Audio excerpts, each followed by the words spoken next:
Les postos, bienvenue dans cette nouvelle vidéo Mercato et Actu Foot. Ça s'accélère du côté du Paris Saint-Germain. De nombreuses arrivées pourraient avoir lieu en fin de semaine. Maintenant, on connaît les priorités, que ce soit en défense centrale, au milieu de terrain ou à divers postes. Donc voilà, il va y avoir beaucoup de prêts avec option d'achat obligatoire ou non obligatoire. On va en reparler dans la vidéo. Avant de commencer cette vidéo Mercato, une très grosse pensée à un youtubeur que je suis depuis de nombreuses années, Marvel Fitness, qui a été condamné hier à 2 ans de prison, dont 1 année ferme, pour strictement rien, apparemment cyberharcèlement, alors que ce n'est pas le cas. J'ai suivi ses vidéos, le gars a juste dénoncé des vérités et a dénoncé des youtubeurs et des instagrammeurs qui mentaient sur les choses qu'ils vendaient, en disant des choses, voilà, et lui il l'a pris avec humour, en se moquant un petit peu d'eux, mais en aucun cas ça mérite 2 ans de prison, dont 1 ferme. Voilà, le mec va aller en prison pour rien. Le mec prend plus que des violeurs ou des voleurs. Voilà. Mais c'est comme ça dans ce pays. Dès que t'es noir et que t'as pas une thune, c'est mort. Alors que d'autres traitent les juifs, traitent les musulmans, les Zemmour, les Sora et les Dieudonné, et eux, ils ont rien du tout. Marvel Fitness, vraiment, il a mon soutien, mais voilà, je vais pas commencer à parler de cette histoire et de cette polémique parce que ça a vite fait de se retourner contre moi. Et avec tous les problèmes que j'ai, c'est pas le moment d'aller en prison, vous voyez ce que je veux dire. Mais voilà, grosse pensée à lui et j'espère que son appel sera positif pour lui et qu'il pourra sortir très vite de prison. Mais voilà, vraiment la justice dans ce pays est vraiment à remettre en question. En parlant de prison, les postos, mauvaise nouvelle pour le Paris Saint-Germain. 28 mois de prison requis contre Nasser Al-Khelaifi. Nasser Al-Khelaifi était cette semaine au même titre que Jérôme Valk, l'ex numéro 2 de la FIFA, au centre des débats en Suisse, où leur procès est débuté. Le président du PSG est accusé d'instigation à gestion déloyale aggravée. Il encourait pour cela une peine de prison de 5 années. Le procès, qui s'est ouvert le 14 septembre, se déroulait devant le tribunal pénal fédéral de Bellinzone. Ce mardi, le parquet suisse a rendu ses conclusions et surtout a requis une peine de prison de 28 mois pour l'actuel président de Bein Group et du Paris Saint-Germain. Toutefois, il faudra attendre le verdict du TPF qui devrait, selon les informations du Monde, être rendu le 30 octobre prochain. Valk, l'ex-secrétaire général de la Fédération internationale de football, a vu le parquet requérir 3 ans de prison à son encontre. Donc pour Nasser, c'est une mauvaise nouvelle. Pour le Paris Saint-Germain, c'est une mauvaise nouvelle. Mais voilà, est-ce que Nasser va rester le président du Paris Saint-Germain? En tout cas, il faudra attendre le verdict final le 30 octobre prochain pour avoir une réponse. Donc les postos, maintenant on va passer aux informations mercato à l'étranger et aussi à l'actu. L'affaire Neymar, donc Karl Toko Ekambi a pris la défense d'Alvaro González. L'affaire Neymar-Alvaro continue de faire parler, alors que de nouvelles expertises indiquent que le défenseur aurait bien tenu des propos racistes à l'encontre du joueur du PSG. Karl Toko Ekambi, qui a côtoyé le Marseillais du côté de Villarreal, a tenu à le défendre en citant on parle beaucoup de ça en France, mes coéquipiers me posent des questions sur lui, je leur réponds que c'est un bon gars, jamais je ne l'ai entendu prononcer un mot raciste, je suis noir et il n'a jamais pointé du doigt la couleur de qui que ce soit. Alvaro a été un des premiers joueurs avec qui j'ai parlé, il m'a toujours transmis beaucoup de joie, il essayait de parler français avec moi pour m'aider dans mon adaptation et il m'apprenait l'espagnol. S'il a dit quelque chose, je suis sûr que ce n'est pas raciste. Alvaro n'est pas comme ça, a expliqué l'attaquant lyonnais à Marca. Un témoignage de plus dans cette histoire qui risque vraiment de traîner. Pour Di Maria, lui va passer en commission de discipline aussi mercredi. Ce que risque vraiment Angel Di Maria après son crachat lors de ce PSG-OM devant l'Argentin, devant l'Espagnol, devrait être sévèrement sanctionné par la commission de discipline de la LFP pour avoir craché vers Alvaro González, mais il pourrait bénéficier de circonstances atténuantes. Donc encore une mauvaise nouvelle pour le Paris Saint-Germain qui pourrait être privé de Di Maria pendant peut-être de nombreux matchs. Donc voilà, ça s'accumule les problèmes. Donc avant de commencer à parler des bonnes nouvelles enfin et des arrivées du côté du Paris Saint-Germain, on va parler un peu du mercato à l'étranger. Luis Suarez ne veut que l'Atlético Madrid. Donc Luis Suarez n'ira pas à l'Atlético apparemment, c'est du moins ce qu'annoncent les médias espagnols. Une fois que Bartomeu a mis son veto à un départ de l'Uruguayen vers la capitale espagnole, si un nouveau retournement de situation est possible, la presse espagnole est assez pessimiste sur les chances de voir El Pistolero sous les ordres de Diego Simeone, une situation qui énerve beaucoup celui qui est donc toujours le numéro 9 du Barça, et selon Mundo Deportivo, il n'envisage de rejoindre aucun autre club que l'Atlético Madrid. Si une signature chez les Colchoneros venait à être définitivement impossible, il resterait donc à Barcelone, et ce même si Ronald Koeman ne compte pas vraiment sur lui, donc l'affaire Suarez va se poursuivre. Le Barça d'ailleurs a trouvé aussi une alternative peut-être à Memphis Depay. En quête d'un attaquant, le Barça cible Memphis Depay, mais en parallèle, les Blaugrana explorent une autre piste, donc William José, une alternative sérieuse en attaque. Celle-ci mène à William José, 28 ans, un nom qui a déjà été cité au Barça l'hiver dernier, courtisé par Tottenham et Manchester United. L'attaquant avait été approché par les Blaugrana lorsqu'ils étaient en quête d'un joker médical suite aux blessures d'Ousmane Dembélé et de Luis Suarez, mais les hautes exigences de la Real Sociedad, qui réclamait 50 millions d'euros pour lâcher le Brésilien, avaient refroidi les Barcelonais, qui avaient finalement recruté Martin Braithwaite. Toutefois, ils n'ont pas oublié le joueur de la Real Sociedad, c'est ce qu'affirme le journal basque Noticias de Kupusca, relayé par Sport ce mardi. En effet, il est indiqué que le Barça étudierait à nouveau cette piste, jugée moins chère que celle menant à Depay. En effet, le club espagnol dépenserait moins en salaire qu'avec le néerlandais de la Real Sociedad, qui a fixé sa clause libératoire à 70 millions d'euros, mais qui serait disposé à baisser son prix à 30 millions d'euros. Il faut préciser toutefois que 30% des droits du joueur sous contrat jusqu'en 2024 sont détenus par le groupe Stellar et les 70% restants sont détenus par la Real Sociedad. Donc reste à savoir s'il sera l'heureux élu du Barça ou il y a des partisans à l'image de Ramon Planes, le secrétaire technique. Donc affaire à suivre donc. Toujours au FC Barcelone, donc ça s'accélère aussi au niveau du mercato.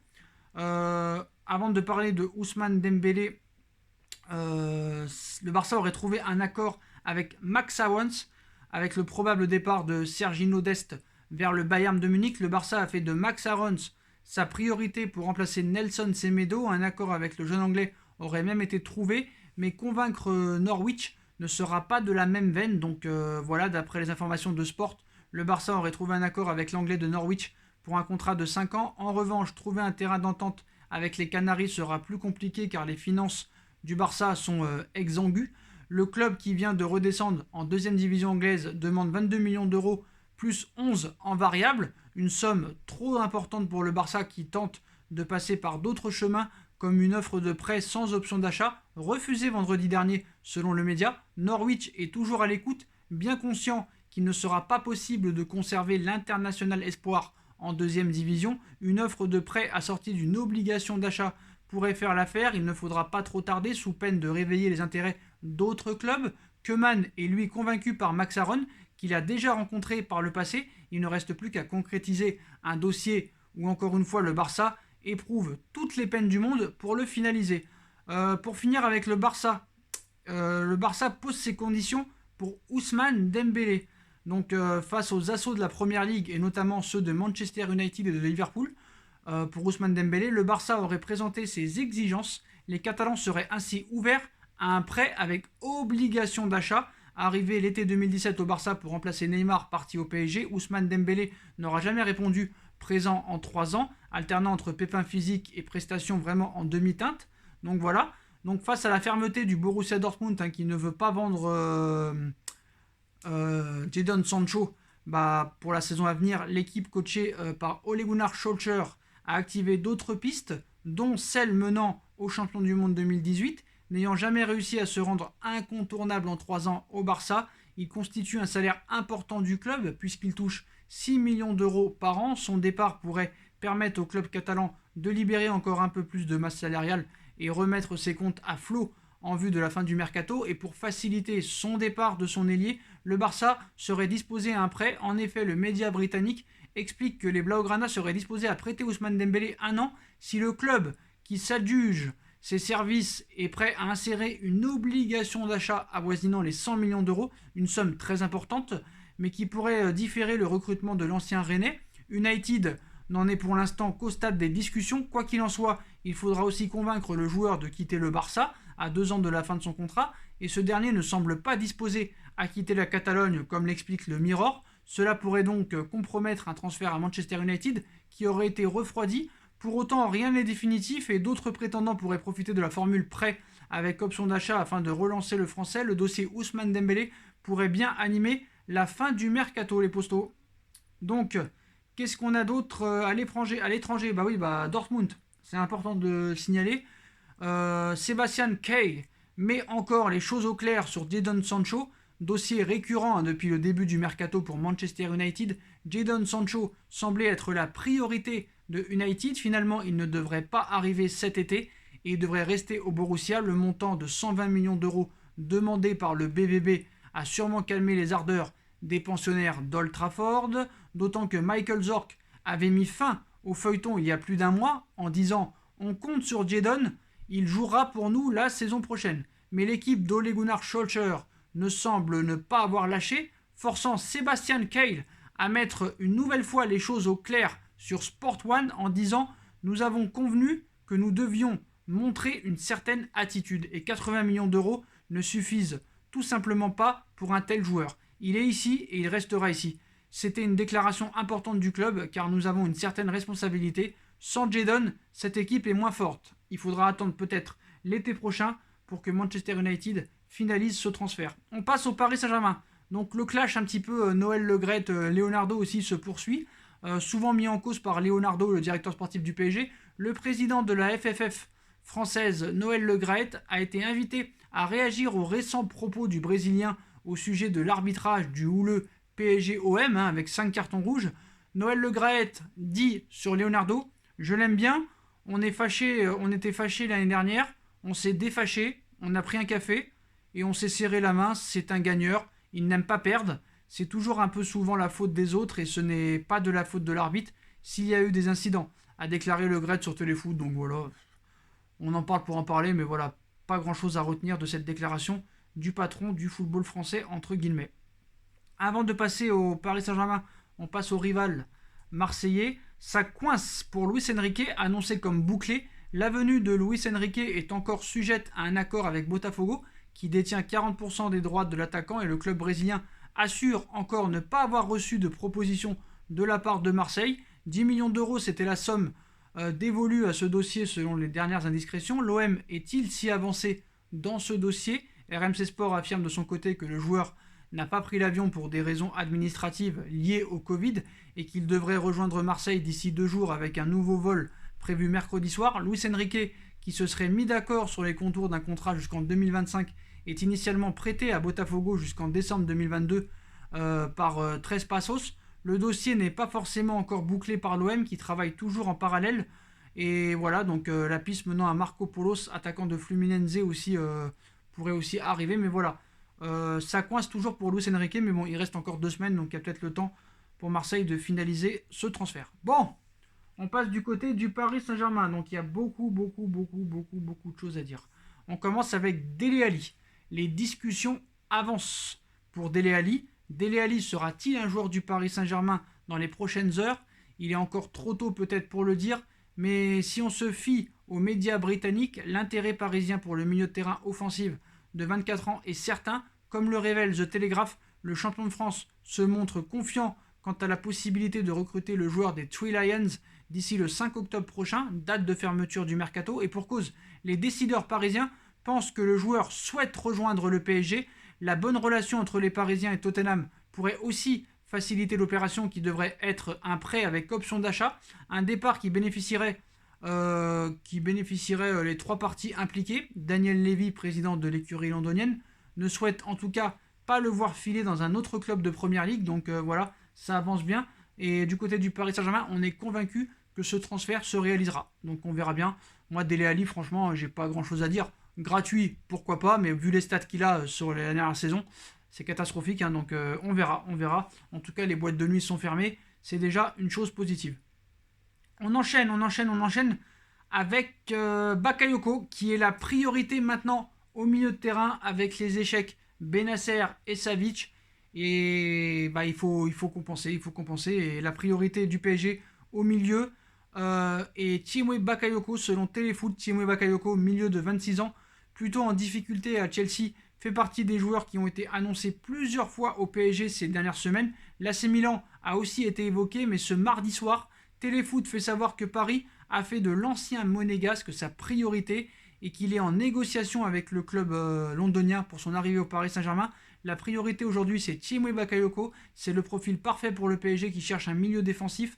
Entre tous les joueurs qui sont sur le marché, qui sont suivis par Paris, qui sont proposés par des agents. Aujourd'hui, c'est la piste qui est la plus chaude et la plus sérieuse.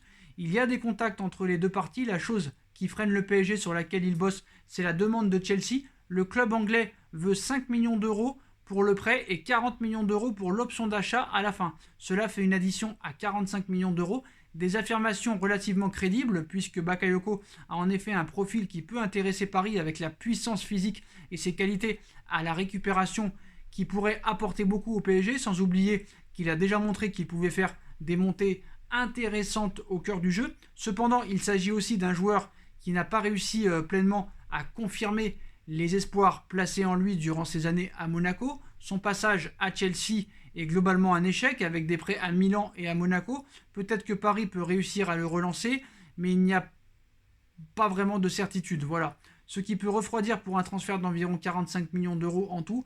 Peut-être qu'en obtenant un prix un peu plus bas, le PSG peut considérer que cela vaut le coup de tenter de relancer Bakayoko. Dans ce mercato très compliqué, avec un budget coupé par la crise liée à l'épidémie, il est difficile d'écarter une piste envisageable. Donc voilà, moi, Tchémoué Bakayoko, bon, il a des qualités intrinsèques, ça, on va pas le nier. Voilà, donc, mais bon, on va voir ce qu'il en est. D'ailleurs, le Milan AC voudrait aussi le récupérer, mais doit attendre un éventuel départ de Lucas Paqueta à l'OL. Mais moi, voilà, les propos qu'il a dit en 2017 me gênent vraiment. Voilà, me gênent vraiment en disant que voilà, c'est très de dégraisser que de quitter l'AS Monaco, champion de France, pour aller chez le deuxième, parce que Paris à l'époque était deuxième. Voilà, ça n'avait pas vraiment plu aux supporters et moi, ça me plaît pas vraiment. Sur le dossier Koulibaly, bah ça avance, hein. Voilà, maintenant tout le monde est d'accord. Il faut juste que le Paris Saint-Germain se mette d'accord avec Aurelio De Laurentiis. On sait que Aurelio De Laurentiis demanderait 70 millions d'euros. Paris veut bien payer cette somme, mais voudrait d'abord un prêt avec option d'achat obligatoire et serait prêt à payer 10 millions d'euros cet été pour Koulibaly et faire un chèque de 60 millions d'euros pour l'été prochain. Aurelio De Laurentiis et son conseil d'administration et ses collègues sont en train d'étudier un petit peu cette piste, mais voilà, normalement Koulibaly, j'ai bien dit, devrait arriver au Paris Saint-Germain dans les prochains jours, en tout cas avant la fin du mercato. Apparemment, le budget de 80 millions d'euros a été gardé pour lui. Je pense que c'est une erreur. Je pense qu'il aurait mieux fait de les utiliser peut-être pour un Savic ou pour un Skriniar ou pour d'autres pistes. Mais voilà, je n'ai rien contre Koulibaly. C'est un rock défensif. C'est un très bon défenseur central, mais ce n'était pas la priorité au milieu de terrain. Et c'est vraiment dommage de dépenser autant d'argent pour une piste qui n'était pas la priorité. Il aurait fallu vraiment un très très gros milieu de terrain. Donc on verra les prochains jours ce qu'il en est, mais je pense que c'est une faute. Après, on verra. Après, le dossier Mbappé se poursuit, et ça met des tensions entre Pérez et Zidane au Real Madrid, alors que Zizou souhaite recruter un attaquant afin d'offrir une concurrence à Karim Benzema dès cet été.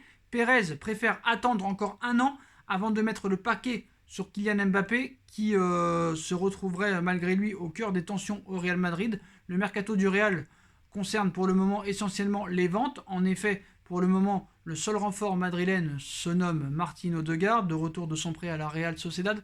En revanche, côté départ, le club merengue a réussi à se séparer de plusieurs joueurs sur lesquels Zidane ne comptait plus.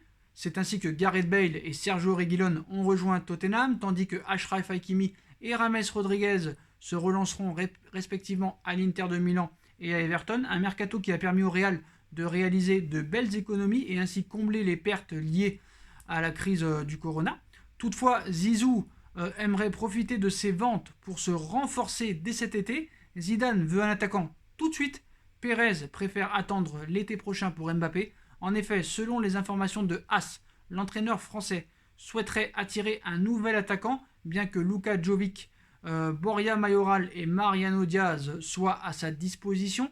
Zidane ne compte pas sur eux du tout et ne compte que sur Karim Benzema et voudrait recruter un joueur pour concurrencer l'ancien avant-centre de l'OL. Dans cette optique, Zizou aurait aimé refaire un coup à la Adebayor à l'époque de Mourinho, à savoir attirer un attaquant expérimenté et à bas coût. Edin Dzeko qui se rapproche de la Juve, Edinson Cavani dont les prétentions salariales ne correspondent pas au profil recherché, ou encore Pierre-Emerick Aubameyang qui a prolongé son contrat à Arsenal, ont ainsi été ciblés. Mais Pérez ne semble pas disposé à faire cet effort, et pour cause, Le président du Real estime que Zidane a suffisamment de joueurs à ce poste, mais surtout le grand objectif du dirigeant espagnol est de mettre toutes ses chances de son côté afin de réaliser un grand mercato en 2021. L'idée est d'économiser le plus d'argent possible afin de recruter Kylian Mbappé, voire Erling Braut Haaland. Il faut dire que l'équipe révèle ce mardi que l'attaquant du PSG est très suivi notamment par Liverpool et que l'hypothèse de le voir rester au PSG n'est pas non plus à écarter. Face à cette situation, Florentino Pérez ne veut pas prendre le risque de rater Kylian Mbappé une seconde fois. Reste à savoir si Zinedine Zidane se montrera aussi patient et acceptera de revoir ses plans et d'attendre un an avant de voir débarquer un nouvel attaquant. Donc voilà. Voilà les postos, voilà pour toutes les dernières infos mercato, actu foot à l'étranger du côté du Paris Saint-Germain. Dites-moi en commentaire ce que vous en pensez. Je compte sur vous pour bombarder la barre de like. On like, on partage, on commente, on s'abonne. On active la petite cloche pour être tenu au courant des vidéos mercato qui vont sortir. On me rejoint sur mes différents réseaux sociaux ainsi que sur Paypal. La cagnotte Paypal est toujours disponible si vous voulez me soutenir en me faisant des petits dons pour espérer un jour faire une formation de montage pour vous amener plus de choses et plus de contenu dans les vidéos, un petit tableau avec les sujets, ainsi que des photos, tout ça et tout. Voilà, n'hésitez pas, la cagnotte Paypal est en lien en description. Vous voulez donner, vous donnez, je vous en remercie. Vous voulez pas donner, vous donnez pas, il n'y a aucun problème. N'hésitez pas aussi à me rejoindre sur ma deuxième chaîne YouTube, No Feeling, qui est en lien en bas en description. J'ai fait une vidéo samedi, si vous ne l'avez pas vue, allez la voir. Abonnez-vous en masse les potos, ça me ferait extrêmement plaisir. Voilà, je vous souhaite à tous une bonne fin de soirée, une bonne continuation. Prenez soin de vous et à très vite pour une nouvelle vidéo les postos. Tchuss!